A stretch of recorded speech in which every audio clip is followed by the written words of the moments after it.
Hello everyone, welcome to my channel. In this lecture, we shall discuss about the behavioral approach, its origin, assumptions and limitations. इस lecture में हम जो approach है हमारे international relations की behavioural approach, इसकी शुरुआत और इसकी क्या बेसिस है, किस बेसिस पे ये अप्रोच लाया करती है और इसकी कौन कौन सी लिमिटेशंस है उनको समझेंगे और अंडरस्टैंड करेंगे। ओरिजिन इसकी अगर देखें तो ये 20वीं सेंचुरी की अप्रोच है, स्टेट सेंट्रिक जो थ्योरीज है उसके अगेंस्ट है। अगर इससे पहले अगर हम देखें तो हमको हमें जो है वो रियलिज़म मिलती है, लिबरलिज़म मिलती है और उनके जो सब वेरिएंट्स हैं, new realism, new classical realism और न्यू लिबरलिज़म, वो स्टेट सेंट्रिक है। हाउ स्टेट सेंट्रिक के उनका फोकल पॉइंट ये होता है, मेन थीम जो होता है वो स्टेट होता है। रियलिज़म स्टेट के पावर की बात करती है और लिबरलिज़म उसके एंटीपोड है जो कॉपरेशन की बात करती है in with in the states कि देयर इज़ कॉपरेशन।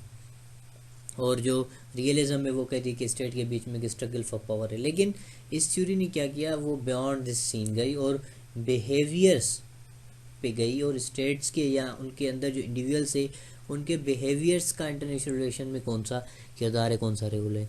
इसने क्या किया कि एक एम्पिरिकल मॉडल के थ्रू, एक कैलकुलेशन एक्सपेरिमेंटेशन के मॉडल के थ्रू इसने साइकोलॉजी से, सोशियोलॉजी से और एंथ्रोपोलॉजी से हेल्प ली to understand and predict the state behaviour.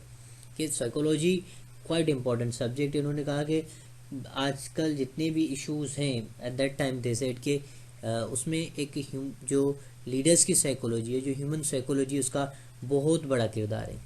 फिर उसके साथ साथ सोशियोलॉजी से हेल्प भी कि डिफरेंट सोसाइटीज़ वेरी किस बुनियाद पे करती है, आपस में डिफरेंट स्टेट किस अजम्पशंस पे वेरी करती है। फिर एंथ्रोपोलॉजी का सहारा लिया कि ह्यूमन ओरिजिन को देखा, उनके एग्रेशन या ऑल अदर थिंग्स उन्होंने उनको सामने रखते हुए एक प्रेडिक्ट करने की कोशिश की स्टेट बिहेवियर को।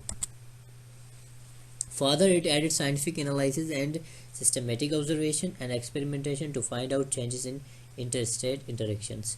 फिर उन्होंने साइंटिफिक एनालिसिस का हेल्प ली जिसमें उन्होंने स्टेट के पावर को कैलकुलेट करने की कोशिश की। उसके अलावा जो individuals with in the state है उनको अंडरस्टैंड करने की कोशिश की। एक जैसे साइंटिफिक अप्रोच टाइप चीज़ें होती है उसको उन्होंने उनका सहारा लिया कि इंटर स्टेट के बीच में जो कंट्रीज़ है उनके बीच में जो रिलेशंस है उसमें किस तरह चेंजेस आती है और क्या रीजंस हैं।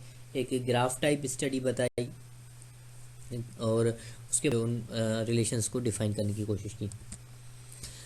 इसके की फिगर्स में हैरोल्ड एंड मैग्रेट स्प्राउट है, Quincy Wright and Herbert Simon है। ये वो बंदे हैं जो उन्होंने इस थ्योरी पे काम किया है या जिनका किरदार है इस थ्योरी में। Which is simply its origin of the behavioural approach, assumptions of behavioural approach. Assumptions में अगर हम देखें तो सबसे पहली पॉइंट आती है emphasis on human behavior. The behavioral approach emphasizes the importance of studying human behavior, cognition and decision making process in shaping international relations. सबसे पहली पॉइंट ये है इनके नज़दीक कि इंसान का जो बिहेवियर है, इंसान का जो किरदार है वो ज़रूरी है समझना। कि जो अप्रोच है एक इंसान की या एक ह्यूमन बिहेवियर है उसका क्या किरदार है या उसकी जो कोग्निशन है या उसकी जो मेंटल अप्रोच है या फिर उसके अलावा जो डिसीजन मेकिंग का प्रोसेस होता है उसमें जो इंसानी जो कि इमोशनल एलिमेंट्स हैं उनका क्या किरदार है और किस तरह से ये चीज़ शेप करती है इंटरनेशनल रिलेशंस को।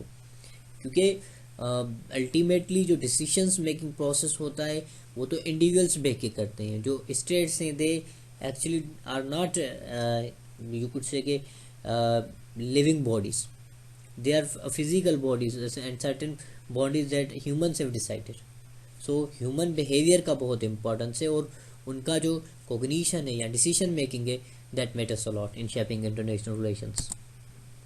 फिर उसमें सेकंड आता है रेशनल चॉइस थ्योरी। अब ये क्या है, it incorporates rational choice theory which assumes that actors in international relations make decisions based on their preferences, constraints and available information to maximize their utility. कि इंसान जो होते हैं वो तीन तरह की चीज़ें अपने सामने रखते हैं इंटरनेशनल रिलेशंस के लिए और वहाँ पे फैसले करते हैं। एक तो उनकी प्रेफरेंसेस क्या है, एक पर्टिकुलर कंट्री है ए, उसकी कौन कौन सी प्रेफरेंसेस है। अगर मैं चाइना की बात करूँ तो उसके क्या प्रेफरेंसेस है, उसका क्या नेशनल इंटरेस्ट है, और वो कौन कौन सी चीज़ें अपनी फॉरेन पॉलिसी में रखती है, कंस्ट्रेंट्स, उसकी लिमिटेशंस क्या है, वो किस तरह से अपनी पॉलिसी को देखेगी। फिर उसके अलावा available information to maximise their utility, फिर उसके बाद जो इन्फॉर्मेशन होती है उसके थ्रू वो अपनी फ़ायदे की यूटिलिटी को मैक्सिमाइज करती है। से सपोज अगर चाइना की वार है यूएस के साथ, सो वो ये सारी चीज़ें देखेंगी कि उनके लिए इम्पोर्टेंट क्या है। सबसे पहले वो चाहेगी कि यार मेरे लिए जो इम्पोर्टेंट चीज़ है वो मेरा ट्रेड है, कि मैं अपने ट्रेड को जितना हो सके, अपनी इकोनॉमी को जितना हो सके मैं मजबूत करूँ। फिर देखेगी कि मेरे साथ कंस्ट्रेंट कौन कौन से, वो देखेगी कि साउथ चाइना सी में कुछ पावर्स है जो मुझे कर्टेल कर सकते हैं यूएस के कहने पे। उसके अलावा अगर मैं अरब कंट्रीज से मैं ट्रेड करना चाहता हूँ तो वहाँ पे भी इसराइल की प्रेजेंस है और अदर वेस्टर्न कंट्रीज़ की फुटप्रिंट से। फिर उसके अलावा वो देखेगी कि जो मेरे पास करंट इन्फॉर्मेशन है या करंट डेटा है, अब उस चीज़ को सामने रखते हुए उसकी फॉरेन पॉलिसी वर्क करेगी, उस पर फंक्शन करेगी। क्योंकि अकॉर्डिंग टू दिस अप्रोच कि जो फॉरेन पॉलिसी है या स्टेट का बिहेवियर है वो कोई आइडियल तरीके से तो नहीं चलता। वो सबसे पहले जो रीजनल डायनामिक्स है उसमें जो चेंजेस है उसको सामने रखते हुए ये करते हैं, चाहे पाकिस्तान हो, इंडिया हो, एनी कंट्री, वो ये सारी चीज़ें सामने रखते हुए फिर वो स्टेप्स लेते हैं और काम करते हैं। Third is decision making process. The behavioral approach explores decision-making processes in international relations, including the concepts of bounded rationality, prospect theory, and game theory. ये डिफरेंट मतलब अप्रोचेस इस्तेमाल करते हैं कोई भी स्टेट या विद इन द इंडिविजुअल्स, जिसमें वो रेशनैलिटी के बाउंड होते हैं, उसमें प्रोस्पेक्ट थ्योरी आ जाती है और गेम थ्योरी आ जाती है। So these are the principles that they use in decision making process. अब game theory it's a mathematical process, इसमें मैथमेटिकली चीज़ों को ग्राफिकल वे में या उसके अलावा परसेंटेज वे में ये शो करते हैं कि कंट्री की कितनी ग्रोथ है या उसकी कितनी उसकी एडवांटेजेस हैं या एडवांटेजेस है। इसमें मतलब ये मैथमेटिकली एक अप्रोच है कैलकुलेशन का। उसके अलावा प्रोस्पेक्ट थ्योरी में ये होता है कि उनको मतलब किसी भी कंट्री का कितना फ़ायदा है, कितना नुकसान है, ये सारी चीज़ें अपने सामने रखते हैं। Psychological factors considers the influence of psychological factors such as cognitive biases, emotions, perceptions on decision making and behavior in international relations. उसके अलावा जो साइकोलॉजिकल फैक्टर्स है जिसमें किसी भी इंडिविजुअल्स का जो बायसेस हैं, जो बायसनेस है किसी भी इंडिविजुअल की, उसके इमोशंस, उसके परसेप्शंस, वो किस तरह से डिसीजन मेकिंग में और बिहेवियर में इंटरनेशनल रिलेशंस में मैटर करता है। जब फॉरेन पॉलिसी बनती है किसी भी पर्टिकुलर कंट्री की, तो उसमें जो उसका माइंड है वो किस तरह से उस चीज़ को इम्पेक्ट करता है। जाहिर सी बात है, एक इंसान है तो उसमें बायसनेस भी होगी, उसमें इमोशंस भी होंगे, उसका एक अपना स्टडी, उसका एक एनालिसिस, एक अपना परसेप्शन भी होगा। उसके अलावा ये जो सारी चीज़ें हैं फिर जो एक पर्टिकुलर कंट्री की डिसीजन मेकिंग में और बिहेवियर में कितना फ़र्क करता है। करंट जर्मनी को अगर आप नाजी जर्मनी से कंपेयर करें तो आपको डे नाइट का फ़र्क मिलेगा। उस टाइम जो हिटलर के जो साइकोलॉजिकल फैक्टर्स थे, उसके जो कॉग्निटिव बायसेस थे या बायसनेस थी, या उसके जो इमोशंस थे या जो perceptions eight that time that they had, वो टोटली डिफरेंट है करंट से। फिर उस परसेप्शन ने जो डिसीजंस लिए, जो जर्मनी का बिहेवियर बना इंटरनेशनल अरीना में, वो सबके सामने है, and how that was aggressive Germany. Case studies and empirical analysis utilizes case studies and empirical analysis to apply behavioral theories in understanding historical events and contemporary international issues. क्या करते हैं, case studies को सामने रखते हैं और उसके अलावा एम्पिरिकल एनालिसिस करते हैं कि बिहेवियरल अप्रोच के मुताबिक आप क्या करें, आप पास्ट की चीज़ों को लेके आएँ, फिर उसकी एम्पेरिकल नंबर फॉर्म में आप उसकी एनालिसिस करें, उसके कॉस्ट एडवांटेज, उसके कॉजेज़ वगैरह और सारी चीज़ें, उसकी जो लॉसेस है, ये सारी चीज़ें आप सामने रखें। उससे ये होगा कि अगर आप उस चीज़ को पढ़ के आप कंटेम्प्रेरी इश्यूज़ को देखेंगे, आपको सारी चीज़ें समझ में आएगी। Historical events are quite important for understanding contemporary issues कि पर्टिकुलर बिहेवियर की वजह से क्या हादसे हुए थे इन पास्ट, और कौन से ऐसे इवेंट्स थे जिसकी वजह से वो चीज़ें अवॉर्ड होगी। से सपोज यूरोप में 80 ईयर्स वार थी, 100 ईयर वार थी फ्रांस एंड इंग्लैंड के बीच में, और उसके अलावा 30 ईयर वार थी सेंट्रल यूरोप में। वो चीज़ एंड ट्रीटी ऑफ वेस्टफेलिया से हुई 1648 में।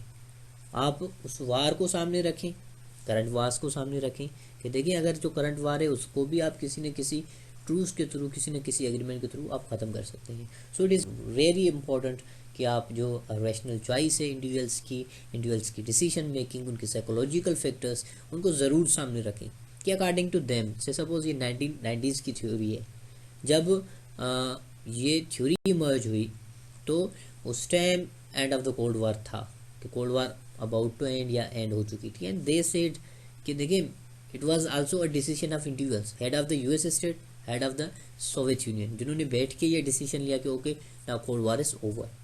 दैट मीन्स के इंडिविजुअल्स के जो डिसीजंस हैं वो क्वाइट इम्पोर्टेंस रखते हैं in behaviour of any state. अब इस थ्योरी के लिमिटेशंस कौन से हैं उनको अगर हम देखें, it acknowledges critics and limitations of behavioral approach, including its tendency to oversimplify human behavior, difficulties in predicting outcomes, and its neglect of structural factors। तीन चीज़ें हैं। एक तो इसका टेंडेंसी, जो इसका झुकाव है वो सिंपली ह्यूमन बिहेवियर पे है, कि ह्यूमन बिहेवियर को उन्होंने एक आम सी बात की है कि like predicting human behaviour is quite easy. नहीं, it's not that much easy, जो कि मतलब आप इस तरह से भी मतलब इट्स नॉट सिंपल कि आप किसी भी कंट्री के लीडर को आप उठा के बोलेंगे this person is like that और like that. No, you can not. Difficulties in predicting outcomes, पहली बात ये कि इन चीज़ों का आउटकम क्या होगा, फ्यूचर के बारे में नहीं बता सकते। जैसे रियलिज्म को अगर आप देखें, वो कहते हैं कि there is endless struggle for power, so आप पावर को मैक्सिमाइज करें, वो फ्यूचर की प्रेडिक्शन देते हैं। लिबरलिज्म वाले कहते हैं कि through democracy, institutionalism, rule of law आप एक इटर्नल पीस हासिल कर सकते हैं। एक आइडियल वर्ड जिसको ये रियलिस्ट बोलते हैं वो वर्ड आप हासिल कर सकते हैं। लेकिन इस थ्योरी ने, इस अप्रोच ने प्रेडिक्शंस में थोड़ा सा इनको दुश्वारी है, या उन्होंने ऐसी कोई भी चीज़ नहीं बताई कि फ्यूचर क्या होगा वर्ल्ड पॉलिटिक्स का या इंटरनेशनल रिलेशंस का। And its neglect of structural factors. Structural factors are also important. किसी कंट्री का सराउंडिंग भी मैटर करता है, उसकी जियोग्राफिकल जियो स्ट्रेटेजिक लोकेशन भी मैटर करती है, वो किस एरिया पे है, किस जगह पे है, दैट मैटर्स अ लॉट, जो ये बिहेवियरल अप्रोच ने हाईलाइट नहीं किए। साइकोलॉजिकल फैक्टर्स और इंडिविजुअल डिसीजन फैक्टर्स और उसके अलावा साइंटिफिक मेथड्स को इन्होंने इन्वॉल्व किया। लाइक के एक्सपेरिमेंटेशंस की अगर हम बात करें, so we can not get 100% information of country. So suppose I M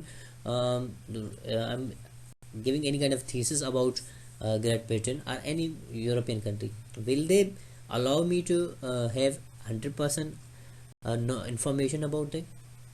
Never. I can never be able to have 100% know the cognition of the US diplomats, Britain diplomats. No, I will not be able to do that. So there are limitations on this approach. Thanks a lot. Thanks for hearing my voice.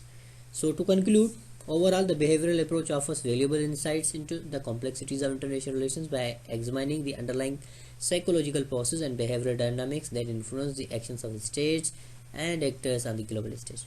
पहली बात कि इस चीज़ को एक इस तरह से तो हम अप्रोच कर सकते हैं, इस अप्रोच को कि एक नॉवेलिटी आई इंटरनेशनल रिलेशंस में। जहाँ पे हम स्टेट सेंट्रिक थ्योरीज को पढ़ रहे थे तो वहाँ पे एक रियलिटी भी है कि जो इंडिविजुअल से हैं उनकी भी इक्वली इम्पोर्टेंस है जैसे स्टेट्स की है। जैसे एक इंडिविजुअल्स की कोई भी हैसियत नहीं है विदाउट स्टेट, और एक स्टेट की भी कोई भी वैल्यू नहीं है without individual. There are multiple islands in the world जहाँ पे कोई भी बंदा नहीं रहता है या कुछ भी नहीं है, so they do not have any kind of state value और स्टेट स्टेटस। और दुनिया की बहुत सी पॉपुलेशन हो, जैसे आप खुद पॉपुलेशन देख लें, उनके पास कंट्री नहीं है, so they are deprived of many human rights और many other privileges of human beings that other individuals have who belong to any international country.